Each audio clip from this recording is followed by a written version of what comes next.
مرحبا بكم متابعي إذاعة إرنا الدولية من باريس. السلام عليكم.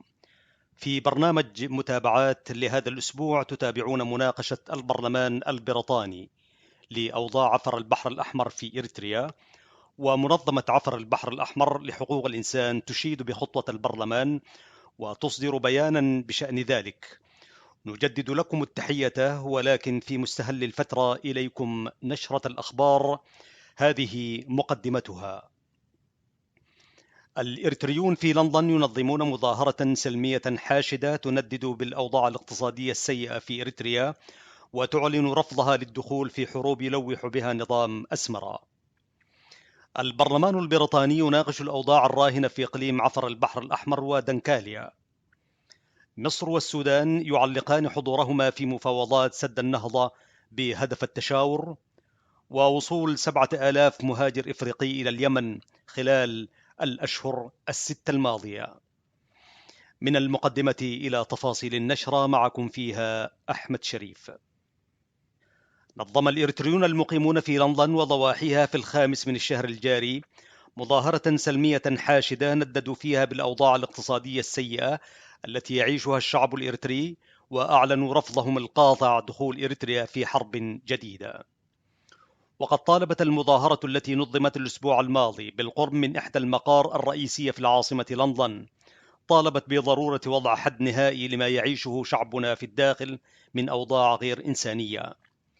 وأكدت المصادر من هناك أن الشعب الإريتري يعيش هذه الأيام ظروفا صعبة للغاية، حيث أكدت كل البرامج التي يقوم بها نظام أسمر، سواء المتعلقة بالتصدي لجائحة كورونا أو غيرها، تهدف إلى زيادة أوضاع الشعب سوءا أكثر. بالتالي طالب المتظاهرون التصدي لتلك البرامج بكل الوسائل، سيما وأن النظام أسمر يضع الشعب الإريتري برمته رهينة تصرفاته غير المسؤولة. يذكر أن الإريتريين في جنيف كانوا قد نظموا مظاهرة سلمية مماثلة في بحر الشهر الماضي، طالبوا فيها وضع نهاية لمأساة الشعب في إريتريا. هذا وتشير المصادر إلى أن الحياة بدأت تعود إلى طبيعتها نسبيا في ظل النواقص الحادة في كل شيء داخل إريتريا، سيما وأن خدمات المواصلات العامة والمرافق الاجتماعية لم تباشر عملها بعد. ناقش البرلمان البريطاني في السادس من الشهر الجاري الأوضاع التي يعيشها إنسان عفر البحر الأحمر في مناطق إقليم جنوب البحر الأحمر. وقد جاءت مناقشة البرلمان البريطاني مع الحكومة البريطانية الأوضاع تلك إثر جهود حثيثة بذلتها منظمة عفر البحر الأحمر لحقوق الإنسان وأفراد من الجالية الإريترية في المملكة المتحدة، عبر تقديم مذكرات وتقارير للدوائر البرلمانية في المملكة المتحدة. وقد قدم عدد من أعضاء البرلمان تساؤلاتهم واستفساراتهم بشأن الأوضاع الإنسانية هناك إلى الحكومة البريطانية، وتلقى الأعضاء إجابات حول تساؤلاتهم، والتي تمحورت فيما إذا كانت سياسة نظام أسمر تهدد حياة السكان في تلك المناطق.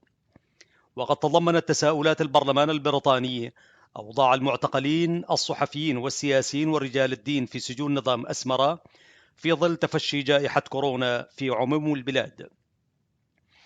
مستمعينا الأعزاء، المزيد عن مناقشة البرلمان البريطاني أوضاع المواطنين في إقليم جنوب البحر الأحمر ومناطق دنكاليا تابعوه في برنامج متابعات ضمن هذه الفترة من برامج إرنا الدولية.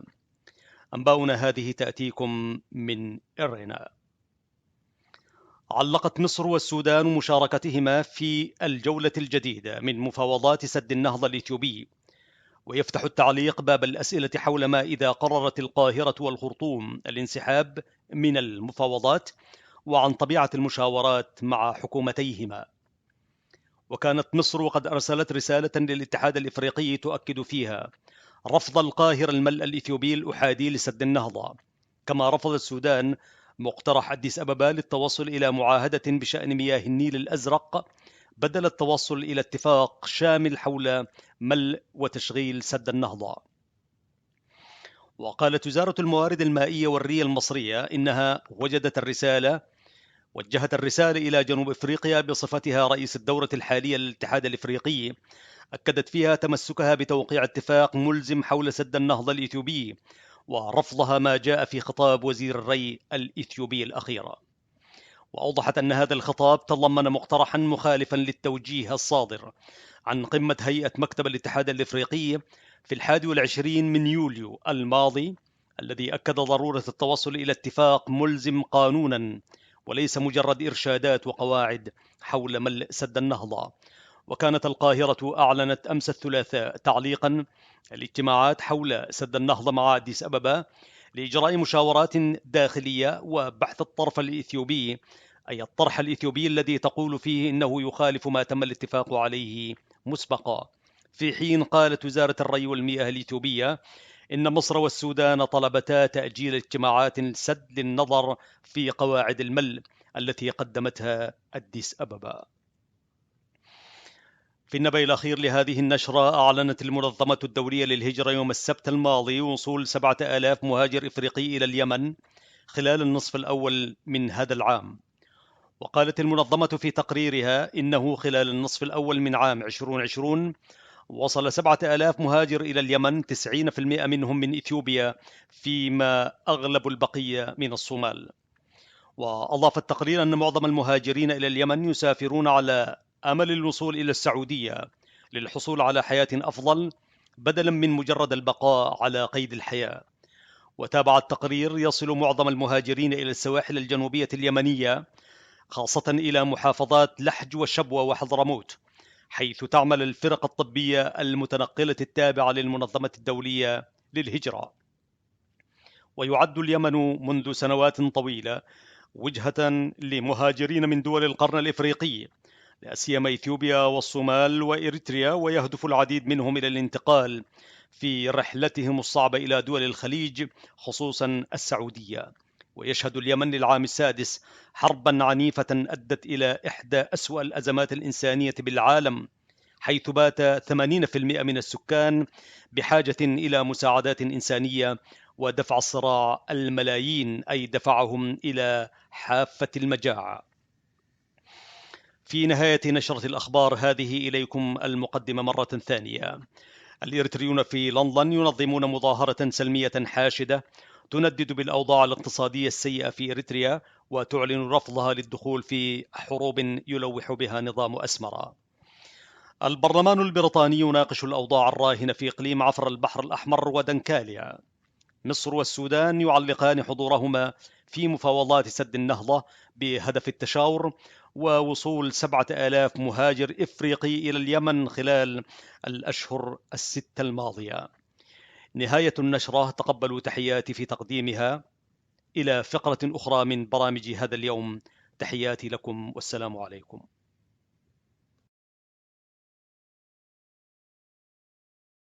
مستمعينا الأعزاء في كل مكان، سلام من الله عليكم ورحمته وبركاته. مرحبا بكم إلى حلقة جديدة في برنامج متابعات. وهذه المرة سيداتي سادتي نتابع مناقشة البرلمان البريطاني بشأن الأوضاع الراهنة في إقليم دنكاليا أي عفر البحر الأحمر في إريتريا. فأهلا ومرحبا بكم إلى هذه الحلقة من برنامج متابعات.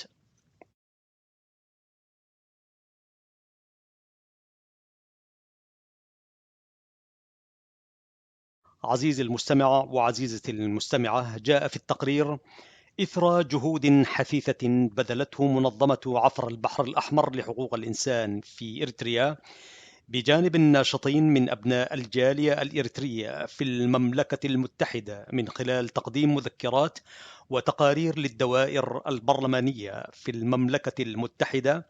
ناقش البرلمان البريطاني مع الحكومة الأوضاع الراهنة في إقليم عفر البحر الأحمر في إريتريا. وإليكم سيداتي سادتي ترجمة ما تم إثارته في البرلمان البريطاني.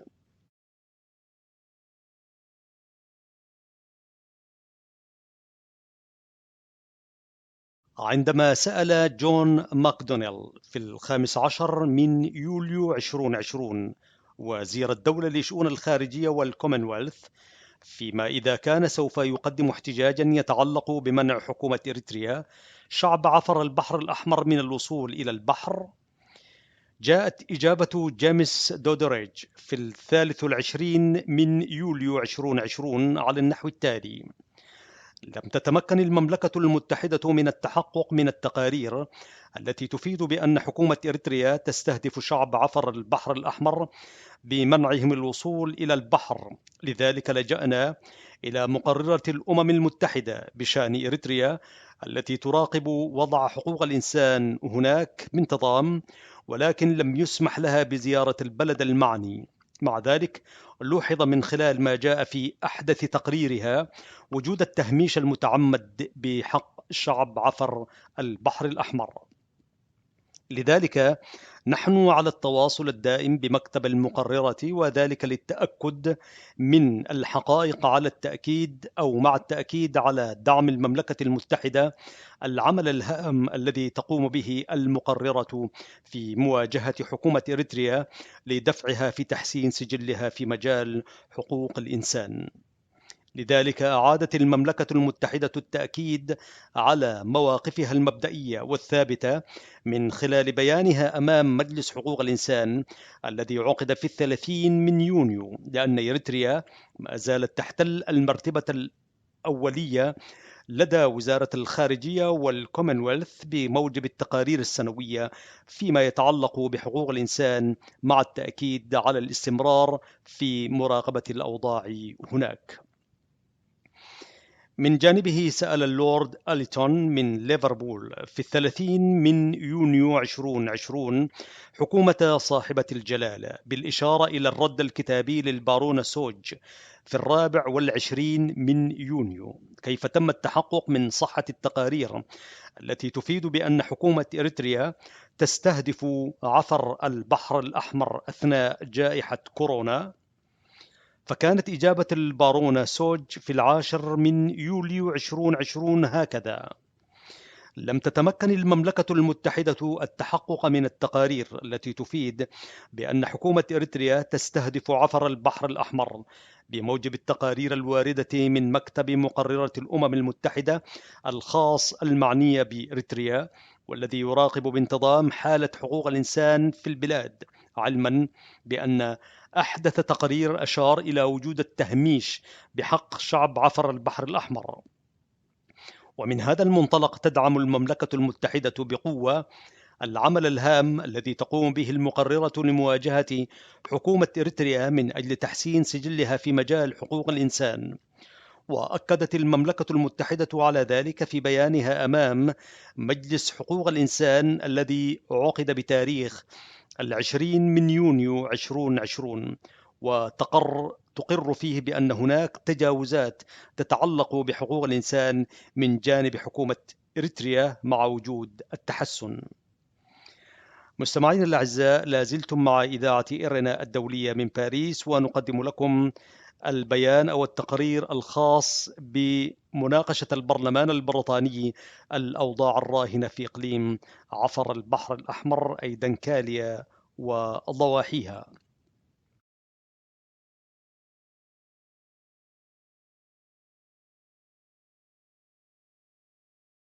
يواصل التقرير الخاص بالبرلمان البريطاني فيقول: ولكن التقدم الذي أحرز حتى الآن لا يزال محدودا، لذلك ما زالت إريتريا دولة ذات الأولوية لدى وزارة الخارجية والكومنولث بموجب التقارير السنوية التي تتعلق بحقوق الإنسان، وسنواصل مراقبة الوضع هناك.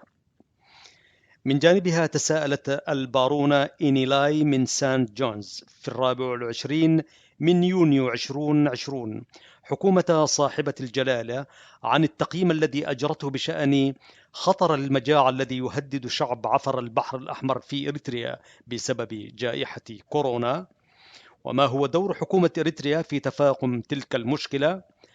جاءت إجابة البارونة سوج بتاريخ 6 من يوليو 2020 بقولها: نشعر بالقلق بخصوص ما يتعلق له الشعب في إريتريا أو ما يتعرض له الشعب في إريتريا، وكذلك شعب عفر البحر الأحمر الذين يواجهون انعدام الأمن الغذائي نتيجة لتفشي فيروس جائحة كورونا، وذلك وأيضا آفة الجراد الصحراوي، مما أدى إلى تفاقم الاحتياجات الإنسانية الحالية الناجمة عن الآثار المتبقية للحرب وتغير المناخ. ويتم تكييف البرامج الإنسانية والإنمائية في إريتريا لمواجهة تحديات الأمن الغذائي الحالية، حيث تمول وزارة التنمية الدولية البريطانية الأنشطة المنقذة للحياة في إريتريا، بما في ذلك توفير 4 ملايين جنيه استرليني لليونيسيف في 2019-2020 للمساعدة في علاج سوء التغذية لدى الأطفال دون سن الخامسة وتوفير خدمات النظافة الآمنة والصرف الصحي. يواصل هذا البرنامج تقديم الإمدادات الغذائية الأساسية في منطقة العفر خلال الجائحة. مثل معظم البلدان المتضررة من جائحة كورونا، قد فرضت السلطات في إريتريا حظرا داخليا على السفر وإغلاقا لجميع المنافذ من وإلى إريتريا، ونحن بصدد مواصلة الحث على أن تكون هذه التدابير الضرورية مناسبة ومحددة زمنيا وشفافة وتخضع للمراجعة الدورية وبانتظام.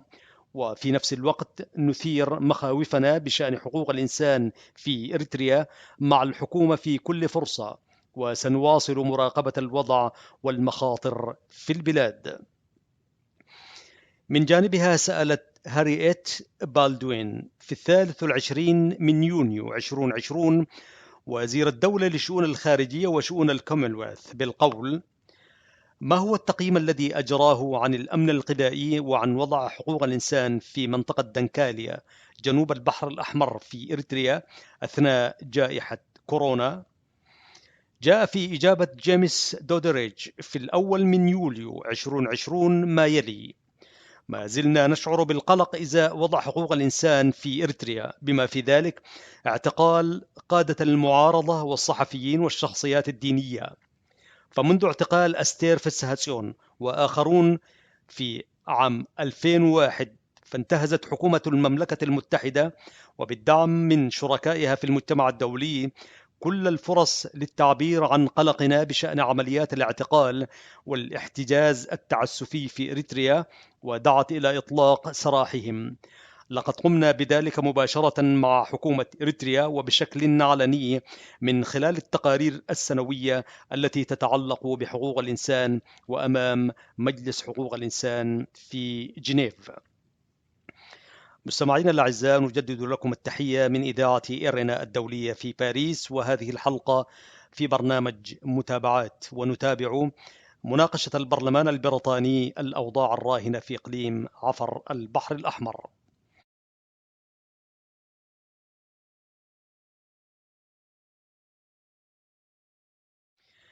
وبتاريخ 26 من فبراير، ألقت سفيرة المملكة المتحدة الدولية لحقوق الإنسان ريتا فرينش بيانا خلال الدورة 43 لمجلس حقوق الإنسان، معربة عن قلقها إزاء استمرار انتهاكات حقوق الإنسان، على الرغم من الترحيب بقبول إريتريا التوصيات المرجعية الدورية الشاملة وعرض المساعدة البريطانية لدعمها في هذا السياق. إلا أنها قالت إن المملكة المتحدة تواصل الضغط من أجل الإفراج عن الأفراد المحتجزين خارج القانون، بما في ذلك الصحفيين، وكذلك إصلاح الخدمة الوطنية وحرية الدين أو المعتقد من الديانات غير الرسمية. وخلال زيارات إلى إريتريا، أثار كل من رئيس قسم شرق إفريقيا بوزارة الخارجية والكومنولث في نوفمبر 2019 والمدير الدولي بوزارة الداخلية في فبراير 2020، أثارا قضايا حقوق الإنسان مع كبار أعضاء الحكومة الإريترية، بما في ذلك حرية التعبير والخدمة الوطنية. وفي أبريل 2020 أثار سفيرنا في أسمرة مع كبير المستشارين السياسيين للرئيس يماني جبرآب واحتمال إطلاق سراح السجناء نظرا لتزايد خطر إصابتهم بفيروس كوفيد-19، لكن لا تزال إريتريا دولة ذات الأولوية لدى وزارة الخارجية والكومنولث بموجب تقاريرنا السنوية لحقوق الإنسان، وسنواصل مراقبة الوضع هناك. هذا ما جاء في مناقشة البرلمان البريطاني الأوضاع في منطقة عفر البحر الأحمر في إريتريا. أيها السادة والسيدات متابعي إذاعة إرنا الدولية من باريس، وهذه الحلقة من برنامج متابعات. عقب ذلك التقرير بدورها علقت منظمة عفر البحر الأحمر لحقوق الإنسان في إريتريا تقول: نحن في منظمة عفر البحر الأحمر لحقوق الإنسان إذ نثمن ونقدر خطوة البرلمان البريطاني لمناقشته التجويع والحصار المفروض والانتهاكات التي يتعرض لها شعبنا في إقليم عفر البحر الأحمر مع حكومة المملكة المتحدة، بالرغم من محاولات الحكومة الإريترية التعتيم على الحقائق. عليه نناشد الحكومة البريطانية بممارسة الضغط على الحكومة الإريترية للحد من انتهاكات حقوق الإنسان ورفع التجويع والحصار الذي تفرضه على سكان إقليم عفر البحر الأحمر، كما نناشدها ببذل المزيد من تقصي الحقائق عن حالة حقوق الإنسان والحريات في إريتريا، وتشديد الرقابة على برامج المساعدات والدعم الذي تقدمه المملكة المتحدة للحكومة الإريترية. وفي الختام، تؤكد المنظمة بالمضي قدما في كشف جرائم وانتهاكات الحكومة الإريترية بحق السكان في إقليم عفر البحر الأحمر أمام المحافل الدولية. 6 أغسطس 2020، منظمة عفر البحر الأحمر لحقوق الإنسان.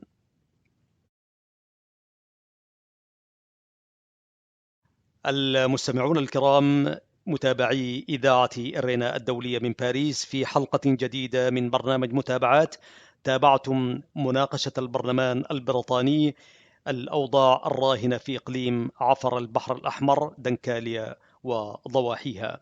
شكرا لإصغائكم. تحياتي لكم في التقديم محدثكم أحمد شريف. السلام عليكم ورحمة الله وبركاته.